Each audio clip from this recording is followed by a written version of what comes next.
Alam mo kung ano reality? May mga tao na nagiging successful sa buhay kasi maraming sumusuporta sa kanila. Maraming naniniwala sa kanila. Maraming nag-cheer up sa kanila na go, gawin mo yan, galingan mo palagi, kaya mo yan. May nagbo-boost sa kanila. May mga taong nasa paligid nila para suportahan sila. Ang daming ganun. That's one of the reason kaya napakaraming tao ang nagiging successful. Pero alam nyo kung ano nakakatawa dito? May mga taong nagiging successful dahil dinadown sila. May mga taong nagiging successful kasi walang sumusuporta sa kanila. May mga taong nagiging successful dahil walang naniniwala sa kanila. Na instead na ma-down sila dun sa mga sinasabi ng ibang tao, sa mga negative shit na sinasabi ng mga tao, ginagawa nilang motivation yun para mag-push forward pa. Totoo, di ba? Ikaw na nanonood, alam ko maraming taong huhusgahan ka. Maraming mga tao na may masasabi sa'yo kahit hindi nila sabihin sa'yo ng direkta.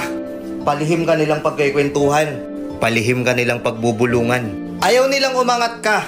Hindi sila naniniwala sa'yo kasi feeling nila yan lang yung kaya mong gawin. But you know what's funny? Yung mga negative shit na yun binabalik